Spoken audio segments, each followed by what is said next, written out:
ಇವಾಗ ನೀವೇನು ಯೋಗ ಮಾಡ್ತಿದ್ದೀರಲ್ಲ, ಇದು ನಿಮಗಂತೂ ಖಂಡಿತ ಆರೋಗ್ಯ ಕೊಟ್ಟೇ ಕೊಡುತ್ತೆ. ಕೇವಲ ಈ ಪ್ರೆಗ್ನೆನ್ಸಿಯಲ್ಲಿ ಮಾತ್ರ ಅಲ್ಲ, ಎಷ್ಟೋ ಜನರಿಗೆ ಏನಾಗುತ್ತೆ, ಆಫ್ಟರ್ ಡೆಲಿವರಿ ಏನಾಗುತ್ತೆ, ಸ್ವಲ್ಪ ಆಂಗ್ಸೈಟಿ, ಡಿಪ್ರೆಷನ್ ಹೋಗೋರು ತುಂಬಾ ಜನ ಇರ್ತಾರೆ. ನನ್ನ ಹತ್ರನೇ ತುಂಬಾ ಪೇಷಂಟ್ ಬರ್ತಾರೆ ಕೌನ್ಸಿಲಿಂಗಿಗೆ. ಡೆಲಿವರಿ ಆದ್ಮೇಲೆ ಅವರು ಡಿಪ್ರೆಷನ್ ಹೋಗ್ಬಿಡ್ತಾರೆ. ಆಂಗ್ಸೈಟಿ ಇದೆಲ್ಲ ತುಂಬಾ ಇದಾಗುತ್ತೆ. ನಿಮ್ಮನ್ನ ನೀವು ಈ ಟೈಮಲ್ಲಿ ಯೋಗ ಮಾಡ್ತಿದ್ದೀರಲ್ಲ, ಯೋಗಾಸನ, ಇದು ನಿಮ್ಮ ಈಗಿನ ಹೆಲ್ತ್ಗೋಸ್ಕರ ಅಷ್ಟೇ ಅಲ್ಲ. ನೀವು ಈಗ ಮಾಡೋದು ನಿಮ್ಮ ಆಫ್ಟರ್ ಡೆಲಿವರಿ, ಆವಾಗಿನ ಮೆಂಟಲ್ ಹೆಲ್ತ್ಗೆ ಕೂಡ ಹೆಲ್ಪ್ ಆಗುತ್ತೆ.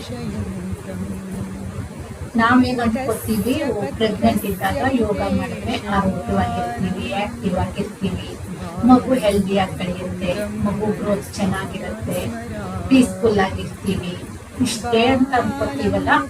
ಇಷ್ಟೇ ಇಲ್ಲ, ಮುಂದ್ಗಡೆ ಇನ್ನೂ ತುಂಬಾ ಇದೆ, ತುಂಬಾ ಸೂಕ್ಷ್ಮವಾಗಿ. ಯಾಕೆಂತಂದ್ರೆ ಆಫ್ಟರ್ ಡೆಲಿವರಿ ಮತ್ತೆ ಏನಾಗುತ್ತೆ, ನಿಮ್ಮ ಹಾರ್ಮೋನ್ ಚೇಂಜ್ ಆಗ್ತದೆ. ಹಾರ್ಮೋನ್ ಇಂಬ್ಯಾಲೆನ್ಸ್ ಆಗ್ತಾ ಇರುತ್ತಲ್ಲ, ಹಾರ್ಮೋನ್ ಚೇಂಜ್ ಆದಾಗ ಏನಾಗುತ್ತೆ, ಮೂಡ್ ಸ್ವಿಂಗ್ಸ್ ಆಗ್ತಾ ಹೋಗುತ್ತೆ. ಕೆಲವೊಬ್ರಿಗೆ ಏನಾಗುತ್ತೆ, ಅದು ತುಂಬಾ ಏನೇನೋ ತುಂಬಾ ಅಳಬೇಕು ಅನ್ಸುತ್ತೆ, ಏನೇನೋ ಅನ್ಸುತ್ತೆ, ಕೋಪ ಬರುತ್ತೆ, ಯಾರು ಬೇಡ ಅಂತ ಅನ್ಸುತ್ತೆ, ಹೀಗೆಲ್ಲ ಆಗೋರು ಇರ್ತಾರೆ.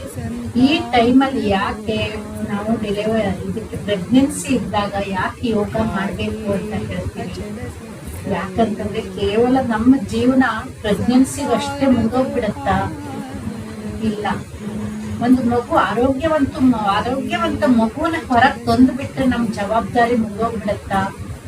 ಮುಗಿದೋಗಲ್ಲ. ಒಂದು ಮಗು ಹೊರಗಡೆ ಬಂದ ಮೇಲೆ ಆ ಮಗುನ ದೊಡ್ಡ ಮಾಡ್ಬೇಕಲ್ಲ, ಆ ಮಗು ದೊಡ್ಡ ಆಗೋವರೆಗೂ ಸಂಸ್ಕಾರ ಚೆನ್ನಾಗಿ ಕೊಡ್ಬೇಕು ಅಂದ್ರೆ ಮೊದಲು ತಾಯಿ ಆರೋಗ್ಯವಾಗಿರ್ಬೇಕು. ಒಬ್ಬ ತಾಯಿ ಆರೋಗ್ಯವಾಗಿದ್ದಾಗ ಮಾತ್ರ ಇದು ಸಾಧ್ಯ ಆಗುತ್ತೆ. ನಿಮ್ಮ ಶಾರೀರಿಕ ಮತ್ತು ಮಾನಸಿಕ ಆರೋಗ್ಯ ನಿಮ್ಮ ಮಗು ಹೊರಗಡೆ ಬಂದ ಮೇಲೆ ಕೂಡ ಮುಖ್ಯ. ಅದಕ್ಕೋಸ್ಕರ ನೀವು ಈಗ ಮಾಡ್ತಾ ಇರೋದು ಮುಂದಿನ ನಿಮ್ಮ ಆರೋಗ್ಯಕ್ಕೆ, ನಿಮ್ಮ ಮಾನಸಿಕ ಸ್ಥಿತಿ ಚೆನ್ನಾಗಿರೋಕೆ ಸಹಾಯನ ಮಾಡುತ್ತೆ. ರಿಲ್ಯಾಕ್ಸ್. ನಿಮ್ಮ ಮನಸ್ಸಲ್ಲಿ ನಿಮ್ಮ ಆರೋಗ್ಯ ಖಂಡಿತ ಚೆನ್ನಾಗಿರುತ್ತೆ. ನೀವು ನಿಮ್ಮ ಮಗುಗೆ ಕ್ಲಾಸಿಗೆ ಜಾಯಿನ್ ಆಗ್ತೀರಲ್ಲ, ನಿಮ್ಮ ಮಗುನ ಹತ್ರ ಹೇಳ್ಬೇಕು. ನಿಮ್ಮ ಮಗುನ ಹತ್ರ ನಿಮ್ಮ ಮನಸ್ಸಲ್ಲಿ ಮೌನವಾಗಿ ಸಂವಾದ ಮಾಡ್ತಾ, ಕ್ಲಾಸ್ ಜಾಯಿನ್ ಆದಾಗ ಅದು ಓಕೆ, ಅಥವಾ ಯೋಗ ನಿದ್ದೆಗೆ ಮಲಗಿದಾಗ ಅದು ಓಕೆ, ನಾನು ಇವತ್ತು ಕಂದ ಏನೇನೆಲ್ಲ ಮಾಡಿದ್ದೀನಲ್ಲ ಅದೆಲ್ಲ ನಿನಗೋಸ್ಕರನೇ ಮಾಡಿರೋದು, ನಿನ್ನ ಆರೋಗ್ಯಕ್ಕೋಸ್ಕರ. ನೀನು ತುಂಬಾ ಚೆನ್ನಾಗಿ ಮುಂದೆ ಜೀವನ ಶಾಂತವಾಗಿರ್ಬೇಕು, ಒಳ್ಳೆ ಸುಸಂಸ್ಕೃತವಾಗಿರ್ಬೇಕು. ಅದಕ್ಕೋಸ್ಕರ ನಾನು ಇದೆಲ್ಲವನ್ನ ಮಾಡ್ತೀನಿ. ಈ ಟೈಮಲ್ಲಿ ನೀನು ನನ್ನ ಗರ್ಭದಲ್ಲಿ ಇದ್ದಾಗ ನಾನು ನಿನ್ಗೆ ಏನೆಲ್ಲ ಸಂಸ್ಕಾರ ಕೊಟ್ಟಿದ್ದೀನಲ್ಲ, ನಾವಿಲ್ಲಿ 1-2 ಸಂಸ್ಕಾರ ಅಲ್ಲ ಮಗು ಕೊಟ್ಟಿರೋದಲ್ವಾ, ಎಷ್ಟೊಂದು ಕೊಡ್ತಾ ಬಂದಿದ್ದೀನಿ. ವಾರಕ್ಕೊಂದು ಸಂಸ್ಕಾರ ಇದ್ದಿರುತ್ತೆ. ಇಷ್ಟೊಂದು ನಾನು ಕೊಟ್ಟಿದ್ದೀನಲ್ಲ, ಇದನ್ನ ನಿನ್ನ ಜೀವನ ಪರ್ಯಂತ ನೆನಪಲ್ಲಿ ಇಟ್ಕೋಬೇಕು. ಈ ಸಂಸ್ಕಾರದಲ್ಲಿ ನೀನು ಬೆಳಿಬೇಕು.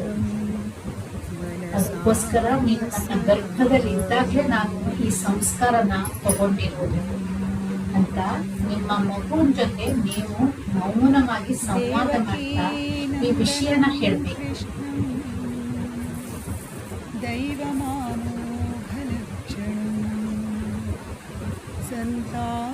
ರಿಲ್ಯಾಕ್ಸ್. ಆರಾಮಾಗಿ ರಿಲ್ಯಾಕ್ಸ್ ಆಗಿ ಆರಾಮಾಗಿ ಹೇಗೆ ಆರಾಮ ಅನ್ಸುತ್ತೆ ಹಾಗೆ ಮಲಗಿ. ಸಂತಾನ ಗೋಪಾಲ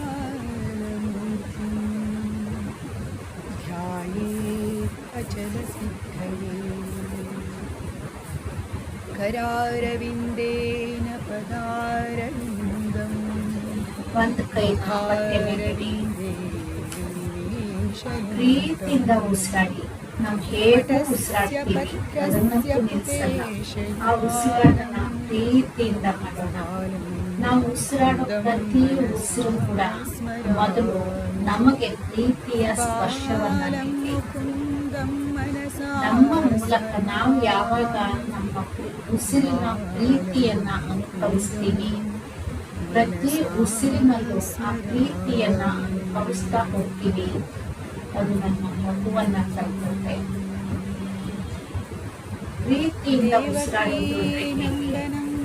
ಉಸಿರಾಡೋ ಪ್ರತಿ ಉಸಿರಾಟನೂ ಕೂಡ ಗಮನಿಸ್ತಾ ಹೋಗೋದು.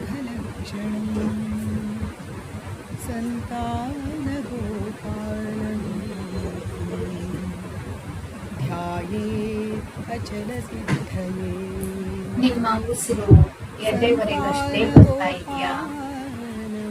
ಹೊಟ್ಟೆವರೆಗೆ ಬರ್ತಾ ಇದೆಯಾ? ನಾಭಿವರೆಗೆ ಬರ್ತಾ ಇದೆಯಾ? ಗರ್ಭದವರೆಗೆ ಬರ್ತಾ ಇದೆಯಾ? ಪೆಲ್ವಿಸ್ವರೆಗೆ ಬರ್ತಾ ಇದೆಯಾ? ಸುಮ್ಮನೆ ಗಮನಿಸಿ ಅಷ್ಟೇ. ಏನು ಬದಲಾಯಿಸಬಹುದು? ಕೇವಲ ಗಮನಿಸಿ. बालं मुकुन्दं मनसा स्मरामि बालं मुकुन्दं मनसा स्मरामि.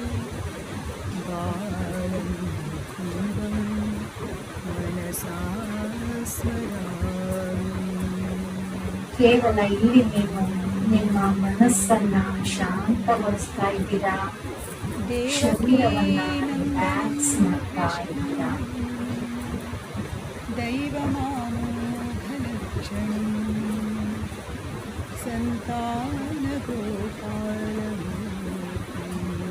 ನಿಮ್ಮ ಹೃದಯ ಬಡಿತ, ಮಗುವಿನ ಹೃದಯ ಬಡಿತ ವರ್ಗಾಯಿಸ್ತಾ ಇದ್ದೀರಾ. ನಿಮ್ಮ ಪ್ರಾಣ ಚೈತನ್ಯ ಮಗುವಿನ ಪ್ರಾಣ ಚೈತನ್ಯವನ್ನ ಮಗುವಿನ ಚೈತನ್ಯದಲ್ಲಿ ನಿಮ್ಮ ಪ್ರಾಣ ಚೈತನ್ಯ ವರ್ಗಾಯಿಸ್ತಾ ಇದ್ದೀರಾ.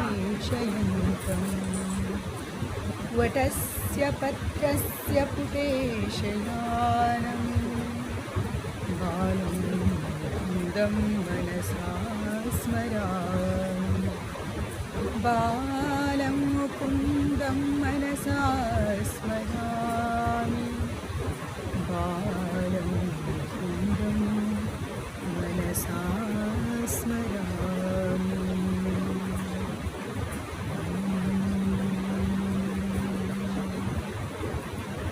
ದೇವಕೀ ನಂದನಂ ಕೃಷ್ಣಂ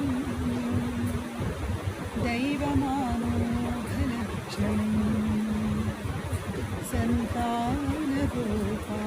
ನಿಧಾನವಾಗಿ ಪ್ರತಿ ಉಸಿರಿನ ನಾದದಲ್ಲಿ ಮಗು ಹಾಯಾಗಿ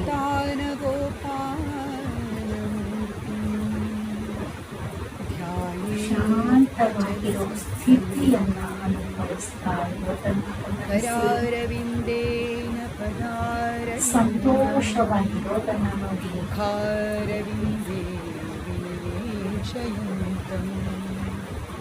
ವಟಸ್ಯ ಪತ್ರಸ್ಯ ಪುಟೇ ಶಯಾನಂ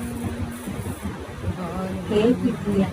ಮನಸಾ ಸ್ಮರಾಮಿ ಬಾಲಂ ಮುಕುಂದಂ ಮನಸಾ ನನ್ನ ಈ ಶಾಂತವಾಗಿ ನಡೀತಾ ಇರೋ ಉಸಿರಾಟ ನಿನಗೆ ಸಮರ್ಪಣೆಯಾಗಬೇಕು.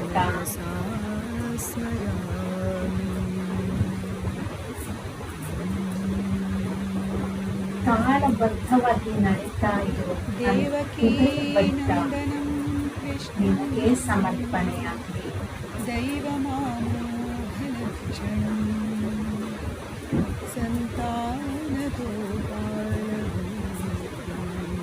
ನೀನು ಗೊತ್ತಾ ಚಿನ್ನಿ,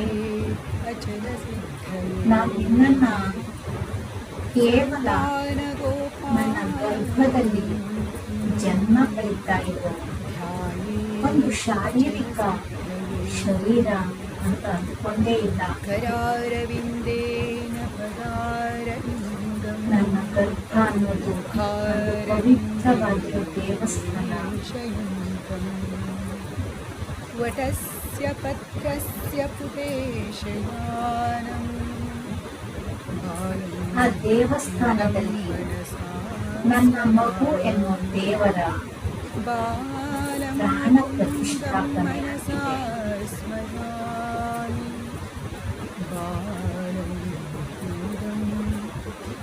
ನನ್ನ ಗರ್ಭದಲ್ಲಿರುವ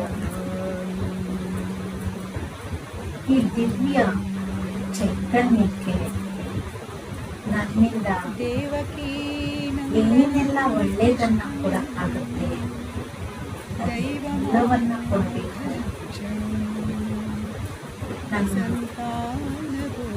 ನನ್ನೊಳಗಿರೋ ಈ ದೈವಿ ಶಕ್ತಿಗೆ ನನ್ನನ್ನು ನಾನು ಶುದ್ಧವಾಗಿಸಿಕೊಂಡು ಸಮರ್ಪಣೆ ಮಾಡಬೇಕು. ಏನನ್ನ? ನನ್ನ ಪ್ರೀತಿಯನ್ನ,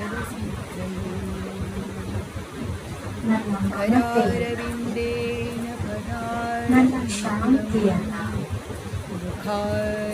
ನನ್ನ ಕರುಣೆನ,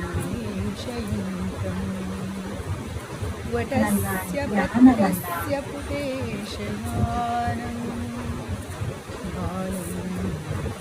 ನನ್ನ ಆರೋಗ್ಯವನ್ನ,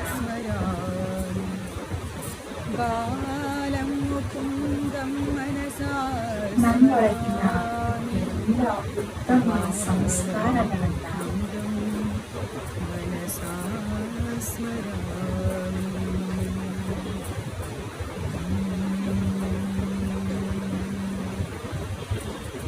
ದೇವಕೀ ನಂದನಂ ಕೃಷ್ಣಂ ನಿನ್ನ ಜೊತೆ ನಾನು ಶೇರ್ ಮಾಡ್ಕೋಬೇಕು ಕಲ್ಲ. ಆಗಲೇ ನನಗೆ ಆತ್ಮತೃಪ್ತಿಯಾಗುವುದು. ಧ್ಯಾಯೇ ಅಚಲ ಸಿದ್ಧಯೇ ಸಂತಾನ ಗೋಪಾಲ ನೀನು ನನ್ನ ಗರ್ಭದಲ್ಲಿದ್ದಾಗ ಅಚಲ ಸಿದ್ಧಯೇ ನಾನು ಎಷ್ಟು ಶ್ರೇಷ್ಠವಾಗಿರುವ ಸಂಸ್ಕಾರದಲ್ಲಿರ್ತೀನೋ ಮುಖಾರವಿಂದೇ ಶಯಂತಂ ನೀನು ವಟಸ್ಯ ಅಖಿಲನ್ನ ಪತ್ರಸ್ಯ ಪುರೇಶಯಾನಂ ನಿನ್ನಲ್ಲಿ ನಾನು ಎಲ್ಲವನ್ನ ನೋಡ್ತೀನಿ ಅಲ್ಲ.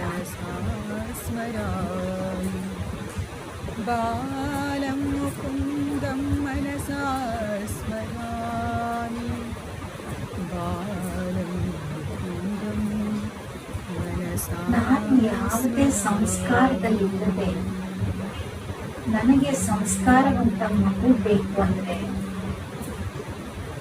ದೇವಕೀ ನಂದನಂ ಕೃಷ್ಣಂ ಅದು ಖಂಡಿತ ನೆರವೇರಲ್ಲ. ದೈವಮಾಮೋಘಲಕ್ಷಣಂ ಅನ್ನೋದು ನನಗೆ ಗೊತ್ತಿದೆ ಪುಟ್ಟ. ಸಂತಾನ ಗೋಪಾಲಂ ನೀನು ನನ್ನ ಗರ್ಭ ಮಂದಿರನ ಪ್ರವೇಶವಾದಾಗಿಂದ ನೀನು ಏನನ್ನ ಬಯಸ್ತಾ ಇದ್ದೀಯೋ ಅವುಗಳನ್ನೇ ನಾನು ಪಡ್ಕೊಳ್ತಾ ಇದ್ದೀನಿ. ಕರಾರವಿಂದೇನ ಪದಾರವಿಂದಂ ಮುಖಾರವಿಂದೇ ನನ್ನ ಆಹಾರ, ಆಚಾರ, ವಿಚಾರ ವಟಸ್ಯ ಪತ್ರಸ್ಯ ಪುರೇಶಯಾನಂ ಬಾಲಂ ಸುಸಂಸ್ಕೃತವಾಗಿ ಮನಸಾ ಬದಲಾಯಿಸ್ಕೊಳ್ಬೇಕು ಕಂದ. ಬಾಲಂ ಮುಕುಂದಂ ಮನಸಾ ಸ್ಮರಾಮಿ ಬಾಲಂ ಮುಕುಂದಂ ಮನಸಾ ಯಾಕಂದ್ರೆ ಸ್ಮರಾಮಿ ನೀನು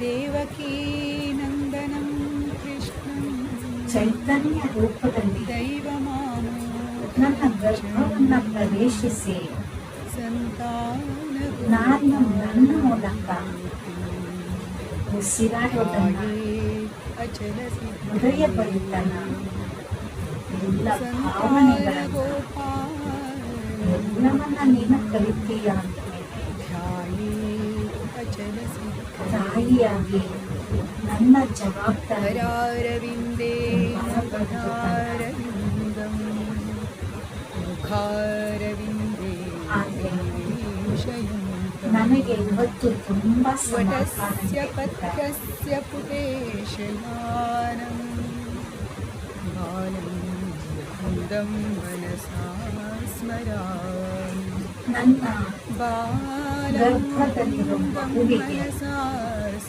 ನಾನು ಸ್ಮರಾಮಿ ಶ್ರೇಷ್ಠ ಸಂಸ್ಕಾರವನ್ನ ಹೊಂದೋದ್ರ ಮೂಲಕ मनसा ನನ್ನ स्मरामि ಮಗುವಿಗೆ ಸೂಕ್ತವಾಗಿರೋ ವಾತಾವರಣವನ್ನ ಕಲ್ಪಿಸಿದ್ದೀನಿ ಅಂತ. देवकी नन्दनं कृष्णं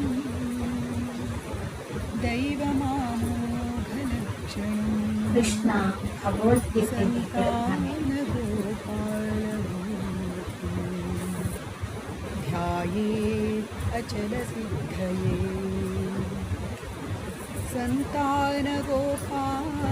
ಶ್ರೇಷ್ಠ ಸಾಧಕನ ಜನ್ಮ ಒಬ್ಬ ಯೋಗಿಯ ಮನೆಯಲ್ಲಿ ಆಗುತ್ತೆ ಅಂತ. करारविन्देन पदारविन्दं ಕರುಣೆ, ಸ್ನೇಹ, ಸತ್ಯ ಇಂತಹ ಉತ್ತಮವಾಗಿರುವ ಸಂಸ್ಕಾರಗಳಿವೆ. वटस्य पत्रस्य पुटेशयानं ನಾನು ನನ್ನ ಗರ್ಭದಲ್ಲಿ वृन्दं ದಿವ್ಯ मनसा ಚೈತನ್ಯಕ್ಕೆ स्मरामि बालं मुकुन्दं मनसा स्मरामि ನನ್ನ ಮನೆಯಿಂದ ನನ್ನ ಮನಸ್ಸನ್ನು मनसा ಯೋಗಿಯ स्मरामि ವಾತಾವರಣವಾಗಿ ನಿರ್ಮಿಸಿದ್ದೀನಿ ಎನ್ನುವ ಸಮಾಧಾನ ನನಗೆ. देवकी नन्दनं कृष्णं Thank you, Pita. दैवमामोघलक्षणं सन्तानगोपाल ಚೈತನ್ಯ ಸ್ಥಿತಿಯಲ್ಲಿ ನನ್ನ ಗರ್ಭವನ್ನ ಪ್ರವೇಶಿಸಿ ನಾನು ಇಷ್ಟು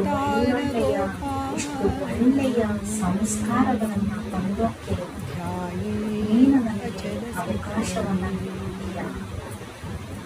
करारविन्देन ನಮ್ಮ ಋಷಿ ಮುನಿಗಳ ಜ್ಞಾನವನ್ನ ಹೊಂದೋಕೆ ನಿನ್ನ ಮೂಲಕ ನನಗೆ ಸಾಧ್ಯ ಆಯಿತು. वटस्य पत्रस्य पुटेशयानं बालं मुकुन्दं मनसा स्मरामि बालं मुकुन्दं मनसा स्मरामि बालं मुकुन्दं ನಿಧಾನವಾಗಿ मनसा ಯೋಗ ನಿದ್ದೆಯಿಂದ ಹೊರಬನ್ನಿ. स्मरामि ನಿಧಾನವಾಗಿ ಯೋಗ ನಿದ್ದೆಯಿಂದ ಹೊರಬನ್ನಿ. ನಿಮ್ಮ ಕೈಕಾಲುಗಳನ್ನ ಸರಿಸಿ नन्दनं कृष्णं ಎರಡು ಕೈಗಳನ್ನ ಒಂದರ ಒಂದು ಬೆಸೆದು ಎರಡು ಕಾಲನ್ನ ಸ್ಟ್ರೇಟ್ ಮಾಡಿ ಬೆನ್ಮೇಲ್ ಮಲಗಿ ಒಂದೆರಡು ತಾಡಾಸನ ಮಾಡಿ. सन्तानगोपालमूर्तिं ध्यायेत् अचलसिद्धये करारविन्देन ನಿಮಗೆ ಹಿತವಾಗುವ ಮಕ್ಕಳಿಂದ ಮೇಲ್ಬನ್ನಿ.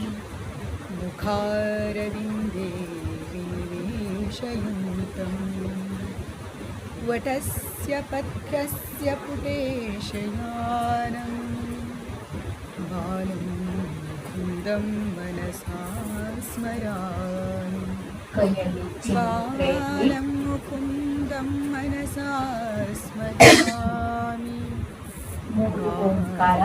मुकुन्दं मनसा स्मरामि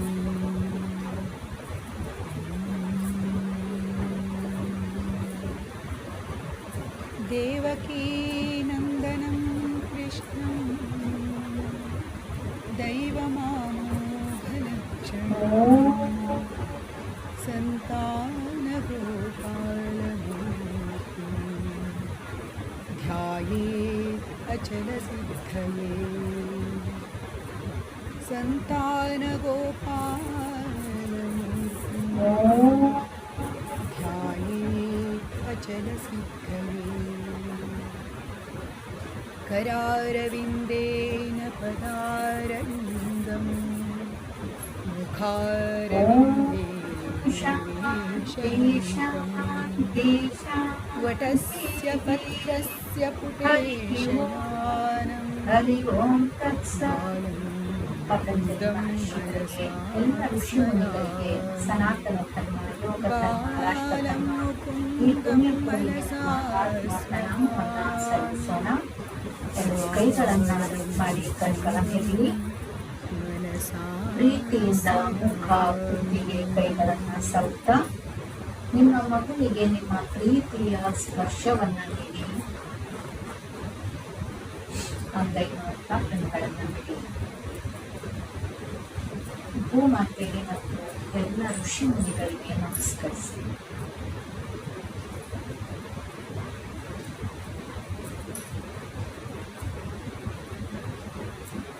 ಏನನ್ನಿಸ್ತು ಇವತ್ತು ಗರ್ಭ ಸಂವಾದ?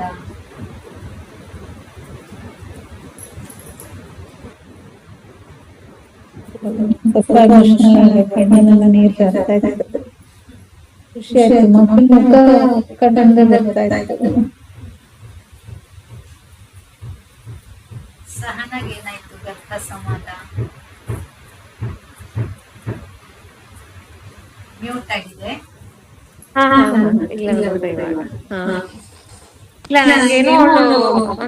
ಸ್ಮೈಲಿಂಗ್ ಫೇಸ್ ಇಟ್ಕೊಂಡೇ ಇದ್ದು ಅಂತ ಅನ್ಸುತ್ತೆ ಥ್ರೂಔಟ್ ಇವತ್ತಿನ ಕಾನ್ವರ್ಸೇಷನ್. ಸ್ಮೈಲ್ ಕಾಣ್ತಾ ಇತ್ತು ನಮ್ಗೆ.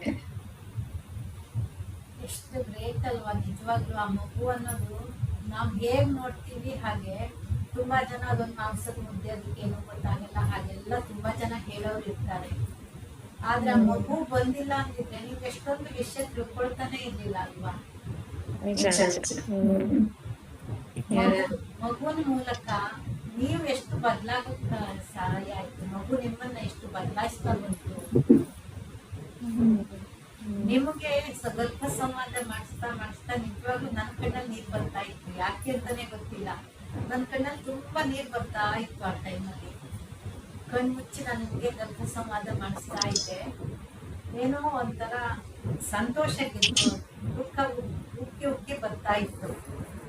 ನಿಜವಾಗ್ಲೂ ಮಗು ಅಂದ್ರೆ ಎಷ್ಟು ಒಂದು ಒಳ್ಳೆ ಇದು. ಆದ್ರೆ ಇಂಥ ವಿಷಯ ಜನರಿಗೆ ಗೊತ್ತೇ ಇಲ್ವಲ್ಲ ಅಂತ ಅನಿಸ್ತು. ಸುಮ್ಮನೆ ಹೇಗೋ ಟೆನ್ಷನ್ ನಲ್ಲಿ ಏನೇನೋ ಸ್ಟ್ರೆಸ್, ಏನೇನೋ ಜಗಳ, ಯಾರ್ಯಾರ್ದೋ ಬೇಡದಿರೋ ವಿಷಯಕ್ಕೆ ಯೋಚನೆ ಮಾಡ್ತಾ ಮಗುನ ಬೆಳೆಸ್ತಾರಲ್ಲ, ಮಗುಗೆ ಎಷ್ಟು ಅನ್ಯಾಯ ಮಾಡ್ತಿದ್ದಾರೆ, ಏನೇನೋ ಅನಿಸ್ತಾ ಇತ್ತು ನನಗೆ. ಎಷ್ಟು ಚೆನ್ನಾಗಿ ಏನು ಒಂದ್ 9 ಮಂತ್ ಮಗುಗೋಸ್ಕರ ಟೈಮ್ ಕೊಡಕ್ಕೆ ಆಗಲ್ವಾ ಅಂತ ಅನಿಸ್ತು. ಎಷ್ಟು ಜನ ನಿಜವಾಗ್ಲು ಅಂದ್ರೆ ಒಳ್ಳೆ ಎಜುಕೇಟೆಡ್ ಆಗಿ ಇರ್ತಾರೆ ಅವರು, ಆದ್ರೂ ಕೂಡ ನನ್ನ ಸ್ಟ್ರೆಸ್ ನನ್ನ ಮಗುನ ಮೇಲೆ ಏನು ಪರಿಣಾಮ ಬೀರ್ತಾ ಇದೆ ಅನ್ನೋದೇ ಎಷ್ಟೋ ಜನರಿಗೆ ಗೊತ್ತಿಲ್ಲ. ಮಗು ಆಚೆ ಬಂದ್ಮೇಲೆ ಮಗುಗೆ ಹಾಗ್ ಬೆಳೆಸ್ಬೇಕು, ಹೀಗ್ ಬೆಳೆಸ್ಬೇಕು, ಆಗಿತ್ತು ಈಗಿತ್ತು ಏನೇನೋ ಪ್ಲಾನ್ ಮಾಡಿರ್ತಾರೆ.